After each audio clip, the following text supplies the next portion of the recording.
IASകാരിയായ ഭാര്യയുടെ നിലപാടുകൊണ്ട് ഏറ്റവും അധികം പഴി കേൾക്കേണ്ടി വന്നിട്ടുള്ള കോൺഗ്രസ് നേതാവാണ് KS ശബരിനാഥ്. ഭാര്യയെ നിലക്ക് നിർത്താൻ പാടില്ലേ, കാർത്തികേയൻ്റെ മകനല്ലേ, ചങ്കൂറ്റം വേണ്ടേ എന്നൊക്കെ ആളുകൾ പറഞ്ഞു നടന്നതോടെ പാർട്ടിയിൽ അദ്ദേഹം ഒറ്റപ്പെടുന്നുണ്ടോ എന്ന് വരെ ഒരു തോന്നൽ വന്നു. എന്നാൽ കോൺഗ്രസ് ഹൈക്കമാൻഡ് പരിഗണിക്കുന്ന സ്ഥാനാർത്ഥി പട്ടികയിൽ ശബരിനാഥൻ്റെ പേര് ആദ്യം തന്നെ വന്നിരിക്കുകയാണ്. പക്ഷെ തൻ്റെ അച്ഛൻ്റെ ജീവാത്മാവും പരമാത്മാവുമായ അരുവിക്കര മണ്ഡലം ശബരിനാഥനെ കൈവിട്ടു എന്ന റിപ്പോർട്ടുകളാണ് AICCക്ക് ലഭിച്ചിരിക്കുന്നത്. അത് നമ്മൾ തന്നെ ഇതിനു മുൻപ് വാർത്തകൾ നൽകിയതാണ്. അരുവിക്കര തനിക്ക് വേണ്ട എന്ന് പറയുന്ന ശബരി ഒന്നുകിൽ നെയ്യാറ്റിൻകരയോ പാറശാലയോ ചോദിക്കുമെന്നും അല്ലെങ്കിൽ DCC അധ്യക്ഷനായി ഇരിക്കുമെന്നാണ് നമ്മളന്ന് വാർത്ത ചെയ്തത്. എന്നാൽ കോൺഗ്രസിൻ്റെ പ്രമുഖ നേതാവും മുൻ മന്ത്രിയുമായ VS ശിവകുമാറിനെ തലസ്ഥാന നഗരിയിൽ നിന്നും വെട്ടിമാറ്റി തിരുവനന്തപുരം മണ്ഡലത്തിൽ ശബരിനാഥിനെ മത്സരിപ്പിക്കാനാണ് ഇപ്പോൾ AICC തീരുമാനം എടുത്തിരിക്കുന്നത് എന്ന സൂചനയാണ് പുറത്തു വരുന്നത്. അത് വെറുതെയുള്ള ഒരു തീരുമാനമല്ല. AICCയുടെ ഒരു ടീം കേരളത്തിലുടനീളം നടത്തിയ സർവേയിൽ, മൂന്നാമതായി നടത്തിയ സർവേയിൽ പറയുന്നത് പ്രകാരം എടുത്തൊരു തീരുമാനം എന്നാണ് അറിയുന്നത്. കുറേ സീറ്റുകളിൽ പൊട്ടത്തരം എന്ന് തോന്നാമെങ്കിലും ചില സീറ്റുകളിൽ സ്ഥാനാർത്ഥികൾ വളരെ യോഗ്യതയുള്ളവരായി തോന്നുന്നുണ്ട് ആ സർവേ പ്രകാരം നമുക്കെല്ലാം. അതിലൊന്നാണ് ശബരിനാഥന് തിരുവനന്തപുരം നഗരം നൽകിയിരിക്കുന്നത്.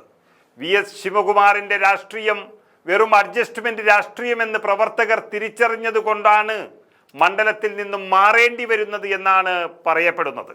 അതുതന്നെ ശിവകുമാറും തിരിച്ചറിഞ്ഞതുകൊണ്ടാകാം അദ്ദേഹം നെയ്യാറ്റിൻകരയിലോ പാറശാലയിലോ മത്സരിക്കാൻ ശ്രമം നടത്തുന്നു എന്നുള്ളതാണ്. ഇത് നായർ സ്ഥാനാർത്ഥികൾക്ക് ജയിക്കാൻ സാധിക്കുന്ന മണ്ഡലങ്ങളാണ്. VS ശിവകുമാറും ശബരിനാഥനും നായർ സമുദായത്തിൽ ഉള്ളവരാണ്. തിരുവനന്തപുരം കോർപ്പറേഷനിലെ ഏറ്റവും പ്രധാനപ്പെട്ട 12ഓളം വരുന്ന വാർഡുകൾ ഉൾപ്പെടുന്ന ഒരു പ്രദേശമാണ് ഈ നിയമസഭാ മണ്ഡലം എന്ന് പറയുന്നത്. അതിൽ ഉദ്യോഗസ്ഥ സമൂഹത്തിൻ്റെയും മത്സ്യത്തൊഴിലാളികളുടെയും ഒക്കെ സ്വാധീനം വലിയ തലത്തിൽ ഈ മണ്ഡലത്തിൽ ഉണ്ട് എന്നുള്ളതാണ് യാഥാർത്ഥ്യം.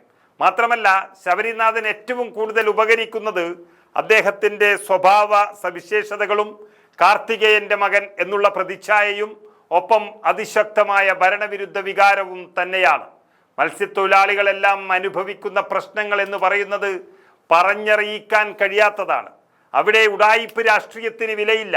യഥാർത്ഥ രാഷ്ട്രീയവും പാവങ്ങളുടെ കൂടെ നിൽക്കുന്ന സത്യസന്ധതയുമാണ് പ്രധാനമെന്നും മനസ്സിലാക്കി തന്നെയാണ് VS ശിവകുമാറിനെ വെട്ടി കാർത്തികേയൻ്റെ മകന് തിരുവനന്തപുരം നൽകാൻ ഹൈക്കമാൻഡ് തീരുമാനിച്ചിരിക്കുന്നത്.